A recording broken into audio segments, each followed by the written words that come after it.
If you're a financial advisor, financial planner, and you are building a practice, then inevitably you're going to find yourself in a position where, I don't know, it's just working, and doing the work.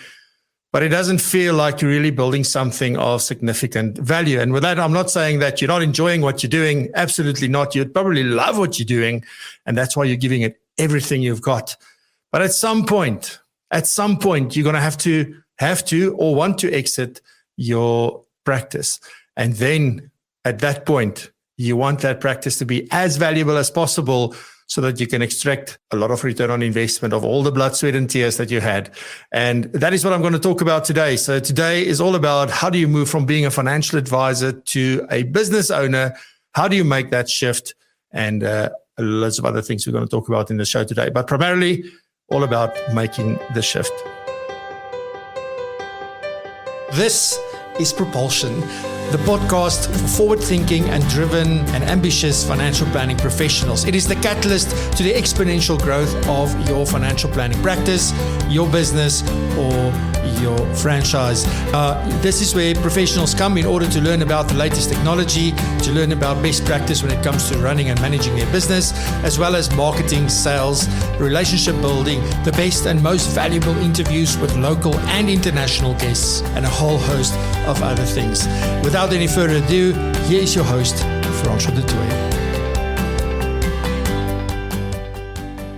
So this morning, as I said, I'm going to be talking about specifically, how do you make the shift from doing the work? And I know, like somewhere in one of my talks or one of the webinars we did, we were talking about sort of the different roles within a business. I mean, if you look at something like Robert Kiyosaki's cash flow quadrant, I mean, it goes from being employed to being self-employed to being a business owner to being an investor.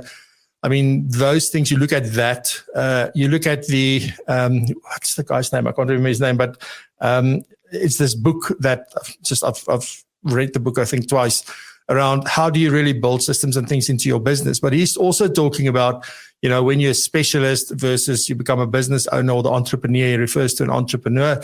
I can't remember his name now. It's off my tongue completely. But anyway, so all of these you look at is that, and we know this from experience. I know this from experience. I've done it feels like 47 years, but I mean, I didn't work the first 18 years of my life. So for a very long time, I've always been the one doing the work, whatever it was, from the admin right through to delivery, to delivering the service or creating the content or, doing the training. Like all of that stuff is me. And to a large degree today, it still is. But there's a big part of my business that I now have learned to let go of. It's still not lacquer. It's still not easy. It's still a sort of, I need to adapt to that. But I'm seeing the benefits now. And suddenly there's more things I do to get more things away from me, which just makes that difference. But I guess the first question we need to ask is, where does one start? And this is quite important because, like, for me, that's who it starts with. So it starts with me. So this is extremely important for me. Like, it starts with you. It starts with me. That is where everything starts. And there's quite a few components to this and things that I've really paid attention to. I've spent a lot of time on. And this is not about me, what I'm starting to get right from this point of view. I just want to share my experience with you so that you know that it is not easy. It is a massive thing to do. It is something that takes a long time, usually. Or, some people can flip a switch and just make a change. And it's like I'm done with sweets. I'm not eating sweets anymore. And they stop. I'm not that guy, right? It takes me a long time. So when we look at this specifically, the first thing that everything starts with, and we've spoken about this a gazillion times on the show, Norma talks about it all the time. But this is where everything in life starts. If you can go back and have a look, if you're not happy with your life at the moment, if you are extremely happy with your life at the moment, if you're extremely successful or you're not successful, wherever you are, it doesn't matter. You can probably link all of that back to mindset. That is the most important thing. Everything starts with a story that you tell yourself every single day, every morning when you get up, every night when you go to bed. That is the most important thing. And for me, I think in the 7 Habits session, we talk about how do you actually cultivate your mind, and how do you change what you're thinking, and all of those things. So we discuss it there. But if you think about this, you have the power to change your own story. And it has to start with what we're telling ourselves about what we can do, what we can't do, what's possible, what's not possible. And often we look at these things through a lens of reality. And that's what we want to frame it to and say, but, I want to do this, and this is amazing, and this is what I really want. But in reality, there's no cash flow. There's no this. There's not enough of this. There's not enough of that. Clients will only talk to me. Clients won't talk to someone else. I can come up with a long, long, long list. And I'm sure if I ask you to put in the comments some reasons why something is not going to work, or reasons why something will work, we'll come up with a massive long list. But mindset is where it starts. There is nothing stronger than looking at your mindset. Now, a big part of this, right? Because, if I look at the names that said hello this morning and who's on the call and all of it, it's so like you're from everywhere. So there are people who work for an FSP.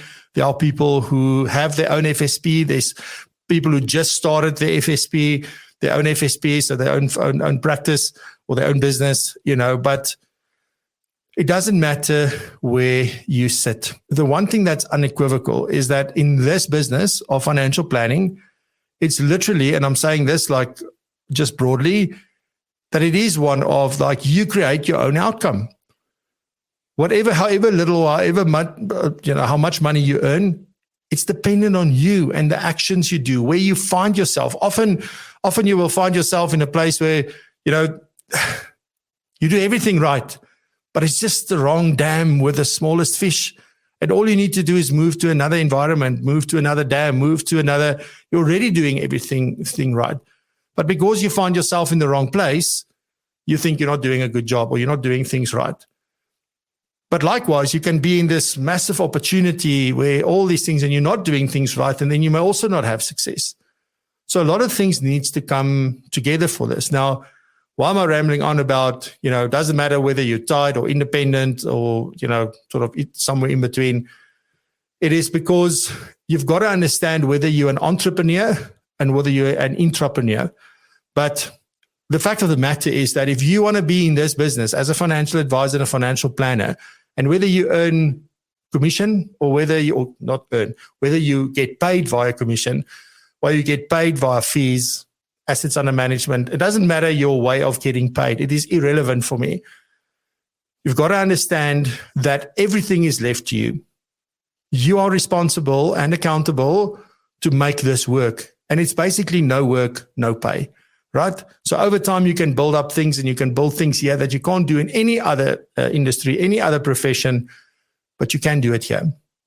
So the first thing that you need to start thinking about when you think about your mindset is, do you see yourself as a financial planner or financial advisor? Or do you just see yourself, or do you see yourself as a business owner or a business person, at the very, very least? Because that is the important part, right? Once you realize, like, look, I'm actually running a business, whether it's just me or it's me and one other person or me and 5 other people in my team, or whether we're building a business where we have multiple financial advisors, whether you're in a franchise environment, whether you got your own FSP, whether you're building, I work with quite a few people who are building a proper business practice in a tied environment, not franchise tied, just normal tied environment with a specific FSP. But their mindset is one of, we're building a business, right? So suddenly there's a different level of thinking. There's different things that are important to them. They take time out to do other things. But you've got to make that decision, because there is no such thing in this game, in my opinion, as I'm just a financial planner. I'm just a financial advisor. That's all I do. And also sometimes people get to the point where just I've now had enough of compliance or running the business or worrying about the accounting and doing this and doing that. I don't want to care. I just want to be a financial planner or financial advisor. That's all I want to do. I just want to see clients. I just want to do, and inevitably you can't get away from a lot of things that makes that practice work. So ultimately you have to, in this game, have to change your mindset from one of being a financial planner or advisor to being an entrepreneur or an entrepreneur. So what is the difference? An entrepreneur is basically somebody who just started their own FSP, certain people in the audience. Or you own your own FSP, that license, it's your company, your name. That's an entrepreneur, right? So you're outside and you run your own business. You are in charge of everything. You decide everything. Then you have intrapreneurs, and they are very successful intrapreneurs who make as much, if sometimes not more money than entrepreneurs. And these are people who are building their business inside another business. So this would typically be a franchise environment, or even in the tight space, in that space where people would build their businesses. But they don't have one of, tell me what to do. What are you giving me?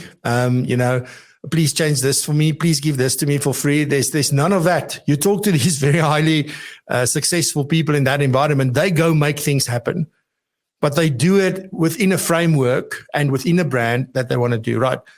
So the one is not better than the other. It's horses for courses. I am definitely an entrepreneur person and not an intrapreneur probably. So I know a lot of people who are intrapreneurs. So whatever suits you. But the bottom line is that the mindset is one of, you have a business. And if you have a business, you got to think about other things than just, where do I get a client? And granted that when I'm looking for a client, probably if you're new, right, you just started your FSP, you just started in the profession, that you are going to be looking for clients. That's going to be your main thing. I talk about the 7 habits again, like you've got to focus on the things that generate income first. So in the early years, you do want to do that because very few people have the luxury of having R1 million or 10 million Rand or whatever in their bank account as starting capital, so that they can start building a team, start building a business in a different way from day one. Often we start off and we know sort of basically what we want to do, and we start looking for clients. We look for clients. We look for clients. And then at some point we get to a point where now we need to start thinking about the business itself. So that is a natural sort of thing, I would believe, a natural progression through this. And we learn as we go along. One thing that is quite important from this point of view is also then your own personal development. And we spoke about, I think Norma actually spoke about this a couple of weeks ago, where she was saying, like, you think about you and the business, you've got to be the best version of yourself in order to run the business effectively. The business needs you. The business is the thing that's going to make the lifestyle that you want and the vision that you have and the dreams that you have, that's going to make that come true. But if you're not the best version of yourself and you're not in the best position from a knowledge, experience, mindset, all that kind of stuff, from that point of view, you're going to find it very, very hard.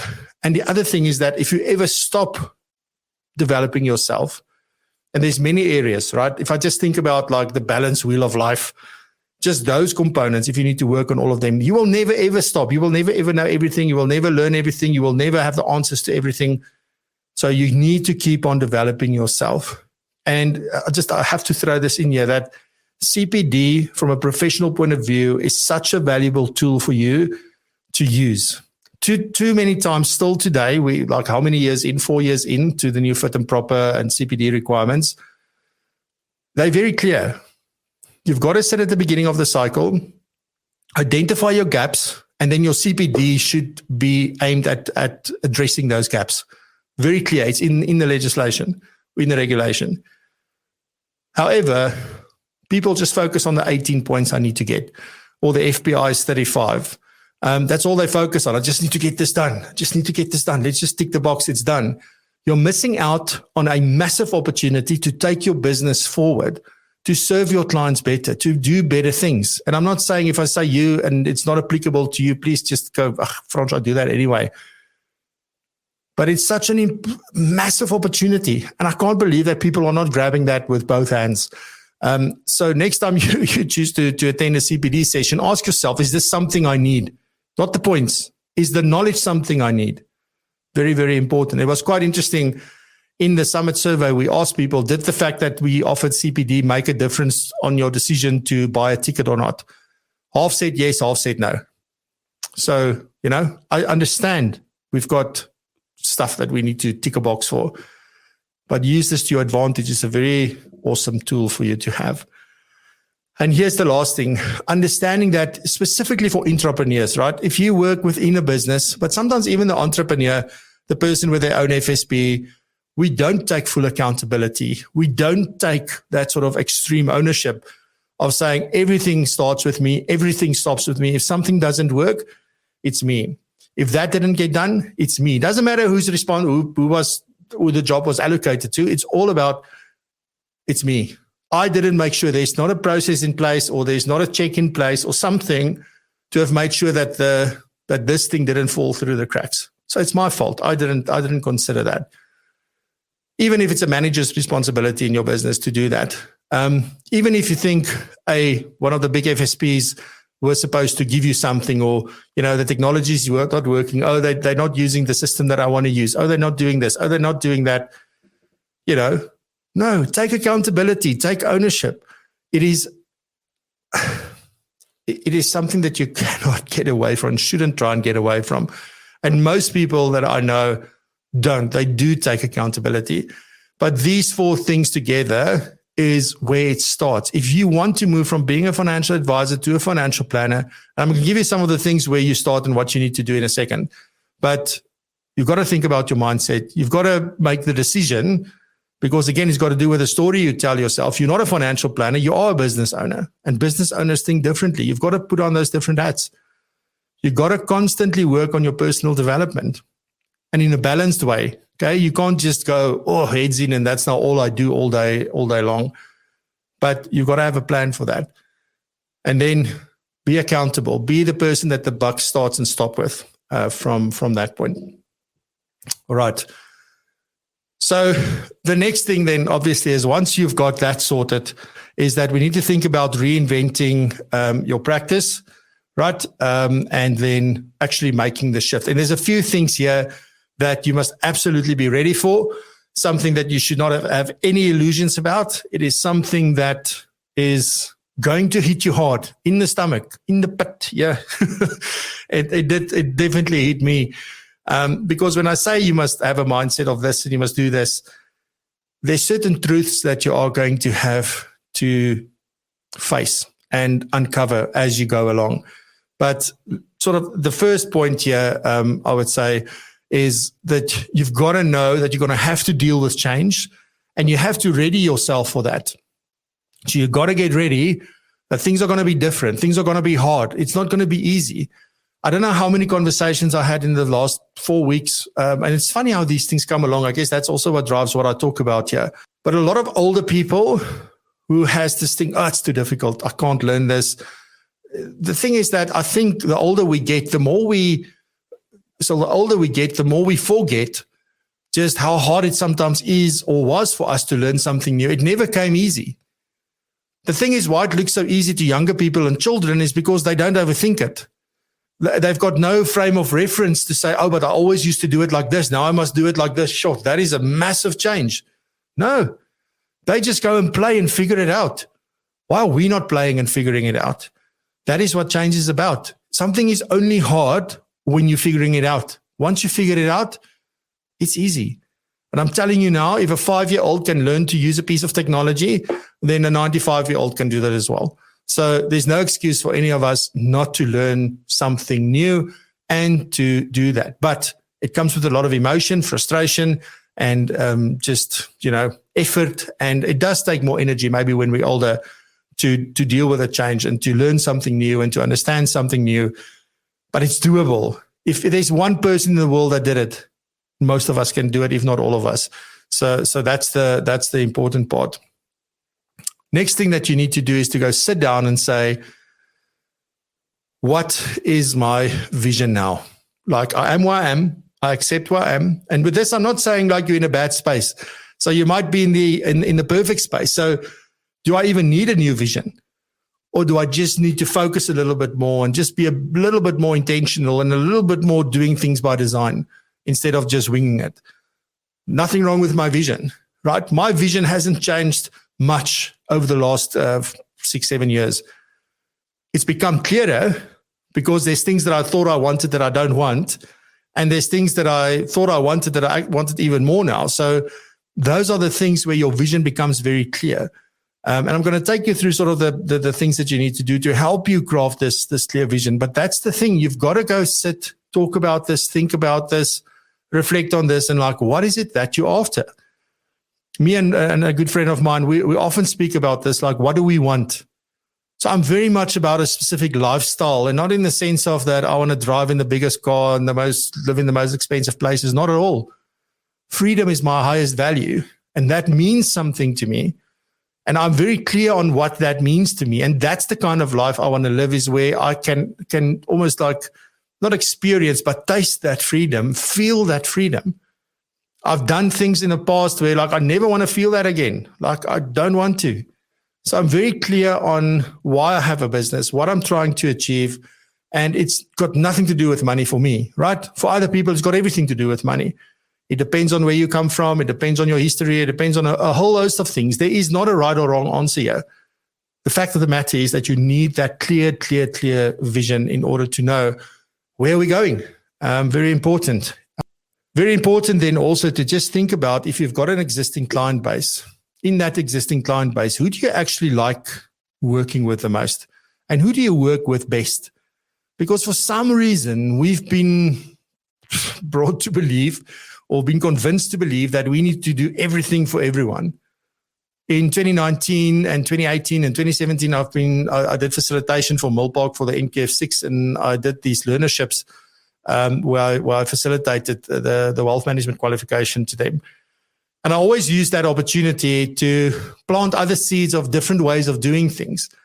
And inevitably, I got the pushback, but no, you do everything because somewhere down the line, it's going to come back to you. And I do believe in that. When you do good with no expectation of anything in return, something somewhere is going to come back. I absolutely believe in that. But there are certain people that you can just help better than you can help others.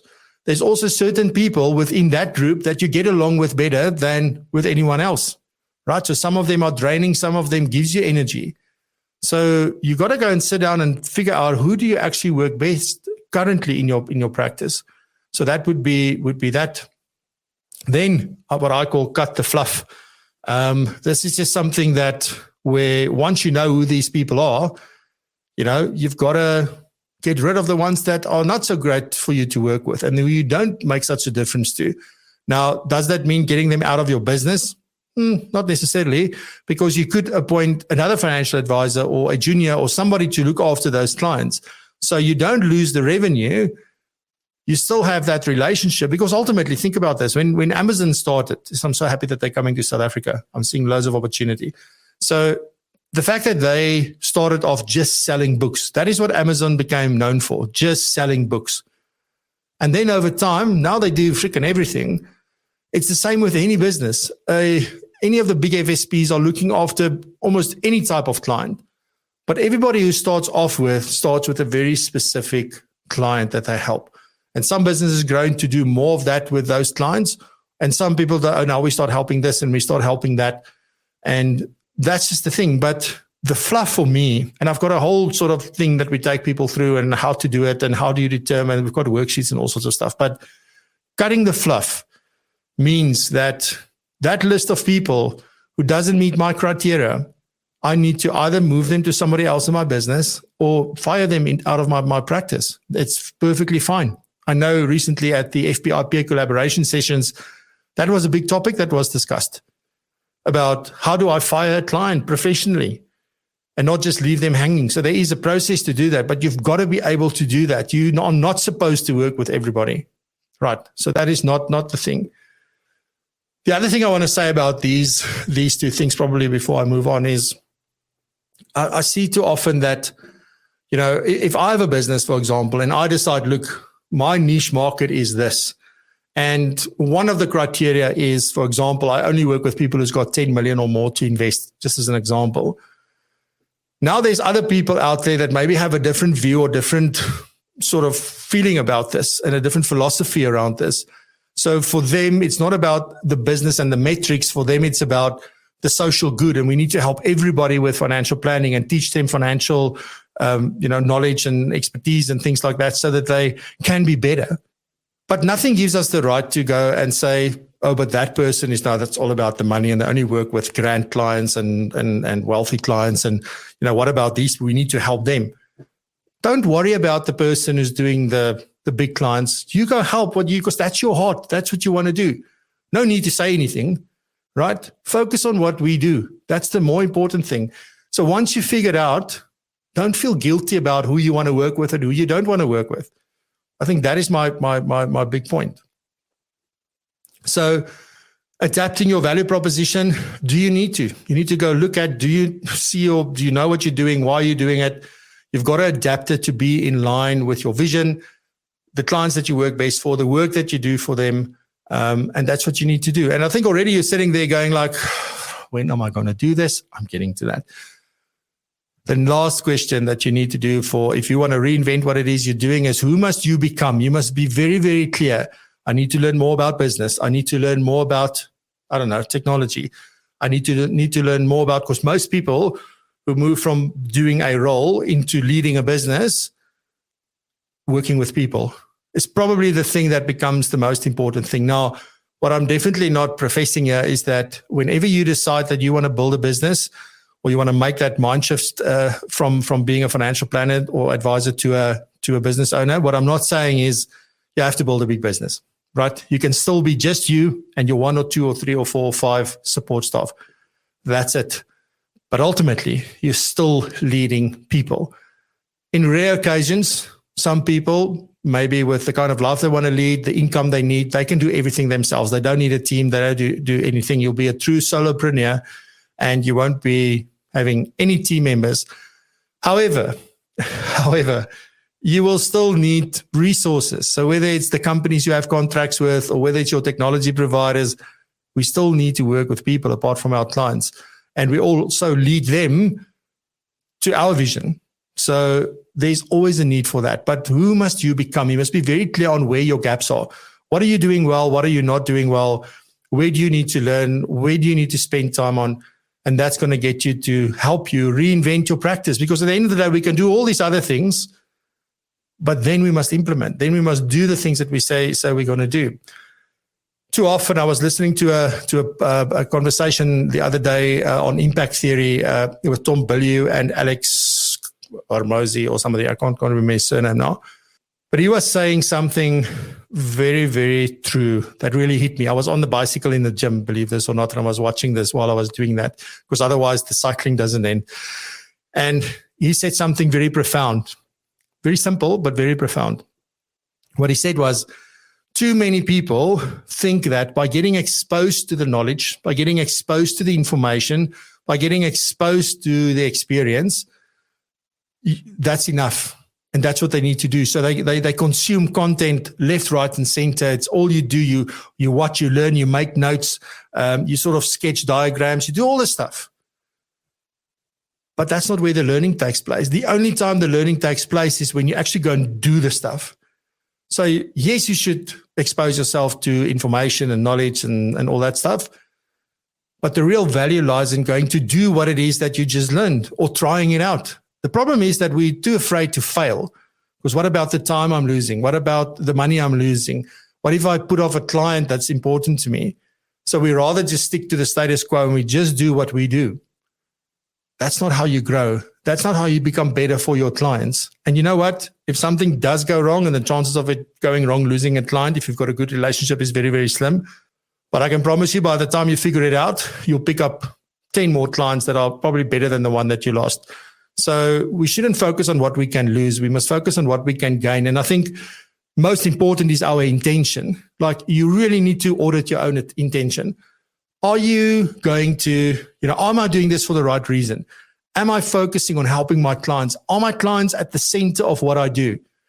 Or am I only carrying the interest of shareholders in my business? Am I only carrying the interest of my bank manager in my practice? Or is it a case of client first, people over profits? And then we believe if we do this stuff right, our intention is to help. Our intention is to do the best that we absolutely can. I think that trumps failing, right? Then failing just becomes a learning moment. So we've got to be willing to keep on failing. Absolutely. So the next part then is that you need to take stock. Very, very important. So if we now, because what have we done up until now? So I sort of looked at my mindset. How do I see myself? What I'm going to do in terms of making myself better and learning and growing. And then my level of accountability and ownership and the action that I'm going to take. That stuff was the first part. I need to decide and figure those things out first. Then it's about reinventing your practice, as we just discussed. The next thing is like, once I expect change, I'm ready to deal with the change. It's again part of my mindset, what I'm thinking. And I've got the new vision. I've determined who I work best with, who I need to move out of my environment, if you will, cutting the fluff, and then also what I need to do for my value proposition. And I'm clear on who I need to become over time to really make this business work well. Because remember, at the end of the day, what this is all about is building a business that somebody would be willing to pay money for, good money for, the day you want to exit. It's inevitable. Maybe you decide you're going to work until you fall down, and that is a strategy, and that's perfectly fine. But most would want to retire at some stage, or at some stage, if your health doesn't allow you to do, you want to sell this and be sure that you get as much. So that work needs to be done today, not by the time you want to do the exit. I'm looking forward to, in November, I'm having a discussion on the show. I've got a guest where we're going to talk about succession and valuing, sort of how do you build a practice with value. And that's going to be a bit more tactical and a little bit more focused of the levers you can pull in order to boost the value of your practice. But if this stuff is not in place, those levers are not going to help much, I believe. Right. So important. Anyway, the third step is now taking stock. So now is where you really are going to look yourself in the eye, in the mirror, or in a piece of paper. When you really start analyzing your business, this is about staring yourself in the eye and being brutally honest with yourself about where you are. If it's a fantastic place, absolutely amazing. And you can look at, are there things that we can do better? Other people will find, you know what, I'm happy where I am, but I know we can do so much more. And then inevitably there will be people say like, geez, I don't even know how I got here. So it doesn't matter where you are. Taking stock of where you are, your business, all the different things that I'm going to share with you now, because you need to do a thorough analysis in my opinion to understand. I'm just putting some of the things in here. If you just start with 1 or 2 or 3 of these things, sometimes you just need to make a start and then, oh, this is so cool. Let me do this. Let me do that. Let me look at this. So it actually, you motivate yourself and you inspire yourself by doing that. So let's look at sort of the analysis that we should be doing. The first one is your revenue. That's where you should start. Revenue analysis is crucial because it shows you the health of your practice. There are things that you can get from your revenue that you would, maybe there's a gut feel, but also maybe there's not. Okay. Client base. It's important to analyze that, not from a segmentation point of view, you've got to do that. The value proposition, look at that. Processes and documentations and technology as well. What are you using? Why are you using it? Is it working for you? Why is it? To what level have you adopted it? So we've spoken about this ad nauseum. Your team, including yourself, where's the knowledge gaps? What needs to be done? What do you need to work on? And then the compliance process and the quality. Alrighty, so now I ran through a little bit quickly on that. I just quickly want to say that you've got to give yourself time. So both from a scheduling time to do this point of view, but also being patient to get to the results that you want to get to. So that's it for today's show, ladies and gentlemen. Thank you. I went off a bit on a tangent. I really appreciate you being here. Have a fantastic weekend. Next week, Ian van Schoor from AdviceWorks is my guest. Really looking forward to talk to him about practices of the future and where things are going and how they use technology, all sorts of interesting stuff. So on that note, thank you very much. Have a fantastic weekend. I'll see you soon. Bye-bye. Thank you for listening. Remember to check out the live show, Propulsion Live, on YouTube every Friday at 7 a.m. South African time. You can find it at www.propulsion.co.za/live. That's propulsion.co.za/live. And please remember to subscribe, share with your colleagues, your friends, and anyone who may find value like you did in this podcast. Once again, thank you very much, and we'll see you in the next episode.